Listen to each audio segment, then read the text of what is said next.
नमस्कार प्रिय विद्यार्थियों, हम चर्चा करने जा रहे हैं आज बालिकाओं की शिक्षा पर। जो स्त्रियों की शिक्षा है, बालिकाओं की शिक्षा है, एजुकेशन ऑफ गर्ल्स, बालिकाओं की शिक्षा, इस पर एक संक्षिप्त सी चर्चा हम करने जा रहे हैं कि बालिकाओं की शिक्षा की स्थिति। हम जब बात करते हैं तो जब हम शिक्षा के इतिहास में जाते हैं, हमारी सबसे पहली शिक्षा प्रणाली जो होती है वैदिक पीरियड की होती है। वैदिक कालीन शिक्षा प्रणाली जो 2500 ईसा पूर्व से 500 ईसा पूर्व तक की अवधि के बीच में मानी जाती है। इसके बाद बात करते हैं हम बौद्ध कालीन शिक्षा प्रणाली जो 500 ईसा पूर्व से लेकर 1200 ईस्वी तक अपने प्रमुख प्रचलन में थी। फिर बात करते हैं मध्यकालीन शिक्षा प्रणाली जो 1200 से लेकर 1700 तक अवधि के बीच में चली। और फिर बात करते हैं आधुनिक भारतीय शिक्षा प्रणाली जिसमें 1700 से लेकर अब तक के शिक्षा को आधुनिक भारतीय शिक्षा के नाम से हम जानते हैं। तो वैदिक काल में शिक्षा, स्त्रियों की शिक्षा की स्थिति, शुरुआती वैदिक काल जो था, ऋग वैदिक काल में उसमें शिक्षा अच्छी थी। बहुत सारी विदुषी महिलाएं जो थी वो उसी समय से अपाला, घोषा, गार्गी जो भी थी सब उस समय थी। तो इससे पता लगता था कि स्त्रियों की शिक्षा की स्थिति अच्छी थी।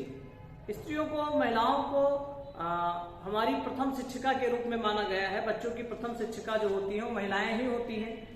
इसलिए प्रथम शिक्षिका का जागरूक होना, साक्षर होना, शिक्षित होना बहुत आवश्यक होता है। समय समय पर अब बौद्ध काल की बात करें तो बौद्ध काल में शुरुआती दौर में जो बौद्ध शिक्षा केंद्र थे, मठ और विहारों में स्त्रियों का प्रवेश वर्जित था। लेकिन बाद में गौतम बुद्ध ने अपने शिष्य आनंद के कहने पर उसमें मठ और विहारों में स्त्रियों को प्रवेश दिया। मध्यकाल में स्त्री शिक्षा पर्दा प्रथा के कारण या सामाजिक जो विसंगतियां थी उनके कारण स्त्री शिक्षा बहुत प्रभावित हुई। शुरुआत में ही, बाल्यावस्था में ही, शुरुआती चरण में बच्चों की शादी, लड़कियों की शादी कर दी जाती थी और जिससे कहीं ना कहीं स्त्री शिक्षा कम हुई। जब हम मध्यकाल की बात करते हैं तो मध्यकाल में भारत की साक्षरता लगभग 6% के आसपास थी। तो 6% के आसपास साक्षरता वाले समय में आप स्त्री शिक्षा का परसेंटेज सोच सकते हो कि कितना रहा होगा। ठीक, फिर हम आधुनिक भारत में आ जाते हैं। ईस्ट इंडिया कंपनी शासन प्रणाली, ब्रिटिश संसद द्वारा शासित प्रणाली और स्वतंत्र भारतीय शिक्षा प्रणाली में आ जाते हैं। तो हम स्वतंत्र भारतीय शिक्षा प्रणाली की संक्षिप्त सी चर्चा कर लेते हैं कि स्वतंत्र भारतीय शिक्षा प्रणाली में स्त्री शिक्षा के बारे में क्या चीजें प्रमुख हुई। हमारा देश स्वतंत्र हुआ 15 अगस्त 1947 को हमारा देश स्वतंत्र होता है और स्वतंत्रता के बाद ही हमारे देश में एक आयोग बनता है। स्वतंत्र भारत का पहला आयोग बनता है, स्वतंत्र भारतीय शिक्षा का पहला आयोग बनता है। वो था विश्वविद्यालय शिक्षा आयोग, जिसको हम जिसकी विश्वविद्यालय शिक्षा आयोग का गठन किया जाता है 1948 में। 1949 में वो अपनी रिपोर्ट भारत सरकार को सौंपता है। तो विश्वविद्यालय शिक्षा आयोग के जो अध्यक्ष बनाए गए सर्वपल्ली डॉक्टर राधाकृष्णन बनाए गए, इसलिए इसको राधाकृष्णन आयोग के नाम से भी जानते हैं। आयोग के अध्यक्ष के नाम से भी इसको जानते हैं, राधाकृष्णन कमीशन या राधाकृष्णन आयोग। ठीक, इसने 48 में इसको जांच सौंपी गई और 49 में इसने अपनी रिपोर्ट भारत सरकार को सौंप दी। इसने स्त्री शिक्षा की समुचित व्यवस्था करने का सुझाव दिया था। राधाकृष्णन आयोग ने कहा था कि स्त्रियों की शिक्षा बहुत ही कम है, इसको और समुचित ढंग से विकसित करने की, आगे बढ़ाने की जरूरत है।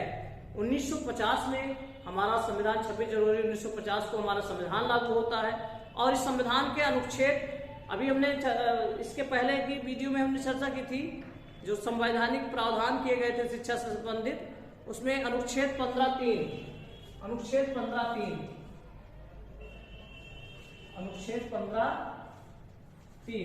संविधान के अनुच्छेद 15(3) में यह व्यवस्था की गई कि अनुच्छेद को किसी भी बाद से राज्य को स्त्रियों और बालकों के लिए कोई उपबंध बनाने में कोई बाधा नहीं होगी।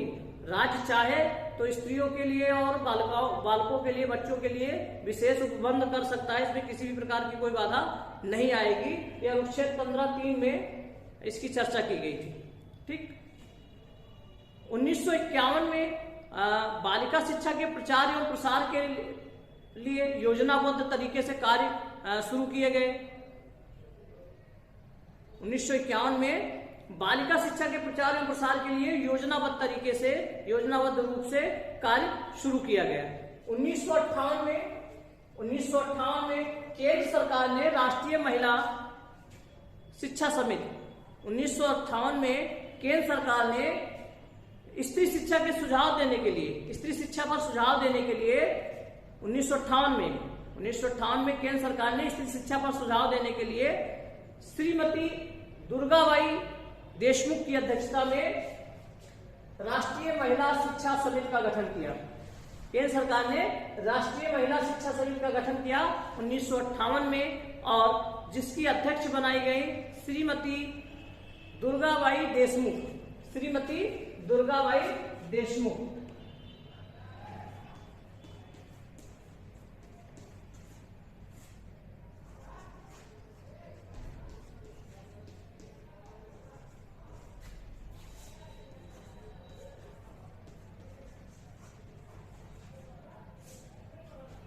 श्रीमती दुर्गाबाई देशमुख राष्ट्रीय महिला शिक्षा समिति की अध्यक्ष बनाई गई, इसलिए इसको अध्यक्ष के नाम से भी दुर्गाबाई देशमुख समिति के नाम से भी जाना जाता है। ठीक, कहते हैं इसने स्त्री शिक्षा के प्रचार एवं प्रसार के लिए अनेक सुझाव दिए। जो दुर्गाबाई देशमुख समिति थी, इसने स्त्री शिक्षा के प्रचार और प्रसार के लिए अनेक सुझाव दिए, जिनमें राष्ट्रीय महिला शिक्षा परिषद की स्थापना, स्त्री शिक्षा के प्रसार के अतिरिक्त धनराशि की व्यवस्था और स्त्री पुरुषों के लिए समान शिक्षा का सुझाव मुख्य था। जो दुर्गाबाई देशमुख समिति थी, उसने जो प्रमुख सुझाव दिया था वो ये दिया था कि राष्ट्रीय महिला शिक्षा परिषद का गठन किया जाए, और स्त्री शिक्षा के प्रचार प्रसार के लिए अतिरिक्त धनराशि की व्यवस्था की जाए, अतिरिक्त जो वित्त व्यवस्था की जाए। इसके साथ साथ स्त्री और पुरुषों के लिए समान शिक्षा का अवसर दिया जाए, समान शिक्षा का सुझाव उन्होंने दिया था। ठीक, फिर सरकार ने राष्ट्रीय महिला शिक्षा परिषद का गठन 1959 में किया। सरकार ने 1959 में राष्ट्रीय महिला शिक्षा परिषद का गठन किया और उसे स्त्री शिक्षा के संबंध में नीति और योजना बनाने का कार्य सौंपा।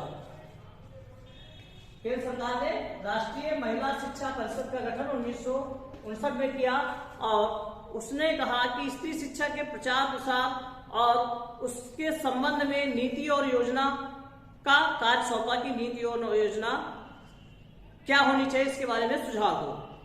स्त्री शिक्षा के संदर्भ में 1962 में स्त्री शिक्षा बालिका शिक्षा के संबंध में 1962 में हंसा मेहता समिति का गठन किया गया 1962 में। जो हंसा मेहता समिति जो थी वो स्त्री शिक्षा पर ही आधारित थी, इसका गठन किया गया और इसने भी स्त्री शिक्षा के संदर्भ में लगभग वही सुझाव दिए जो इससे पहले की समितियों ने दिए थे। इस क्षेत्र में सबसे अधिक ठोस सुझाव दिए। इस क्षेत्र में सबसे अधिक ठोस सुझाव हंसा मेहता समिति ने दिए और इसके बाद सबसे अधिक ठोस सुझाव जो दिए वो कोठारी आयोग 1964-66 ने दिए। कोठारी आयोग डॉक्टर दौलत सिंह कोठारी की अध्यक्षता में राष्ट्रीय शिक्षा आयोग का गठन किया गया, इसलिए इसको कोठारी आयोग के नाम से भी जानते हैं। 1964 में इसका गठन किया गया और 1966 में इसने अपनी रिपोर्ट भारत सरकार को सौंप दी। कोठारी आयोग ने अपनी रिपोर्ट में कहा था कि लड़कियों के लिए अलग से प्राथमिक और माध्यमिक स्कूल तथा महाविद्यालय खोले जाएं। लड़कियों के लिए अलग से प्राथमिक, माध्यमिक और महाविद्यालय खोले जाएं और दूर से आने वाली लड़कियों के लिए छात्रावास और परिवहन की, सवारी की भी विशेष व्यवस्था की जाए। सरकार ने इन सुझावों का कुछ हद तक अनुपालन भी किया तो ये कोठारी आयोग ने सुझाव दिया था कि बालिकाओं के लिए, लड़कियों के लिए अलग से प्राथमिक विद्यालय, माध्यमिक विद्यालय और महाविद्यालय खोले जाएं। दूर से आने वाली बच्चियों के लिए छात्रावास की और परिवहन की व्यवस्था की जाए। ठीक, इसके बाद राष्ट्रीय शिक्षा नीति 1986, जो हमारी सबसे ज्यादा प्रभावी हुई राष्ट्रीय शिक्षा नीति 1986 थी। उसने एक योजना, राष्ट्रीय शिक्षा नीति 1986 ने स्त्री शिक्षा के प्रचार एवं प्रसार तथा उन्नयन के लिए निम्नलिखित योजनाओं की घोषणा की और साथ ही इनके क्रियान्वयन के लिए कार्य योजना भी शुरू की। कार्य योजना जिसको कहते हैं POA, प्लान ऑफ एक्शन, कार्य योजना भी प्रस्तुत की। उसमें पहला था नंबर 1, जो राष्ट्रीय शिक्षा नीति 1986 में ने एक कार्य योजना जो प्रस्तुत की, उसमें क्या था? उसमें नंबर 1 पर था, नंबर 1, स्त्री पुरुषों की शिक्षा में भेद नहीं किया जाएगा। पहली कार्य योजना थी कि स्त्री और पुरुषों की शिक्षा में किसी भी प्रकार का कोई भेदभाव नहीं किया जाएगा। नंबर 2, जो दूसरी कार्य योजना थी, नंबर 2, महिलाओं की शिक्षा के विकास हेतु विशेष प्रावधान, विशेष प्रयत्न किए जाएंगे। दूसरा क्या था कार्य योजना? कि महिलाओं की शिक्षा के विकास हेतु विशेष प्रयत्न किए जाएंगे। तीसरी क्या थी? तीसरी कार्य योजना ये थी कि महिलाओं को विज्ञान एवं तकनीकी शिक्षा प्राप्त करने के लिए प्रोत्साहित किया जाएगा। महिलाओं को विज्ञान एवं तकनीकी शिक्षा प्राप्त करने के लिए प्रोत्साहित किया जाएगा। और चौथी कार्य योजना ये थी कि महिलाओं को व्यावसायिक एवं तकनीकी शिक्षा प्राप्त करने के लिए विशेष सुविधाएं दी जाएंगी। ये 4 प्रमुख कार्य योजना थी जो राष्ट्रीय शिक्षा नीति 1986 ने बनाई थी, जिसने सुझाव दिया था। पहली, स्त्री पुरुषों की शिक्षा में भेद नहीं किया जाएगा, सबको समान शिक्षा दी जाएगी। दूसरी, महिलाओं की शिक्षा के लिए शिक्षा के विकास के लिए विशेष प्रयत्न किए जाएंगे। तीसरी, महिलाओं को विज्ञान और तकनीकी शिक्षा के लिए प्रोत्साहित किया जाएगा।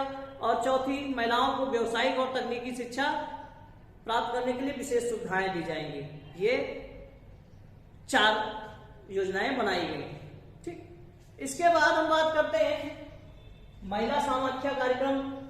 स्त्री शिक्षा को बढ़ावा देने के लिए महिला समाख्या कार्यक्रम 1989 में शुरू किया गया। ठीक, जो वर्तमान में हम 2001 के अनुसार चर्चा करते हैं, 900 गांवों में चलाया जा रहा है। इसके द्वारा ग्रामीण और पिछड़े वर्ग की महिलाओं की शिक्षा की व्यवस्था की जा रही है। अभावग्रस्त क्षेत्रों में जो है वो बालिकाओं के लिए अलग से माध्यमिक स्कूल खोले गए राष्ट्रीय शिक्षा नीति 1986 के सुझाव पर। नवोदय विद्यालयों में बालिकाओं के लिए 30% जो सीटें थी वो आरक्षित की गई।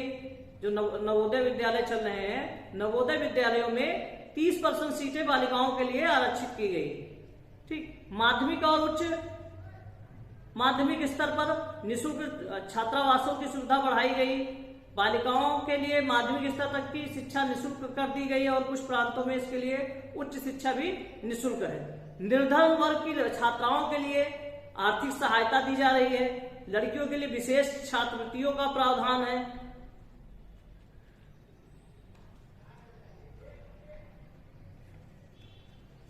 जिन जिलों में स्त्री शिक्षा की साक्षरता बहुत कम है, उनमें जिला प्राथमिक शिक्षा कार्यक्रम, जिसको DPEP कहते हैं, district primary education programme, DPEP, district primary education programme चलाया जा रहा है। बालिका निरौपचारिक शिक्षा केंद्रों को 90% अनुदान देना शुरू कर दिया गया है। तो ये कुछ प्रमुख प्रावधान हैं जो लड़कियों की शिक्षा से संबंधित संचालित किए जा रहे हैं। ये बालिका शिक्षा से संबंधित एक संक्षिप्त सी चर्चा थी। ये जान लो कि कई बार एग्जाम में पूछा गया है कि इनमें से कौन सी समितियां स्त्री शिक्षा से संबंधित हैं। तो राष्ट्रीय महिला शिक्षा समिति का गठन 1958 में हुआ। श्रीमती दुर्गाबाई देशमुख की अध्यक्षता में, इसलिए इसको दुर्गाबाई देशमुख समिति के नाम से भी जानते हैं। फिर राष्ट्रीय महिला शिक्षा परिषद का गठन किया गया 1959 में। फिर हंसा मेहता समिति का गठन किया गया 1962 में। फिर कोठारी आयोग 1964-66 ने अपनी रिपोर्ट में इसके बारे में कहा। राष्ट्रीय शिक्षा नीति 1986 में इसकी चर्चा की गई और महिला समाख्या कार्यक्रम भी 1989 से ये संचालित हो रहे हैं। तो ये स्त्री शिक्षा के लिए विशेष प्रावधान थे और हमारे संविधान के अनुच्छेद 15(3) में भी विशेष प्रावधान करने की बात कही गई है। ये स्त्री शिक्षा से संबंधित हमारा टॉपिक था। नए वीडियो में फिर नए सिरे से मिलते हैं, तब तक के लिए सभी को नमस्ते, धन्यवाद।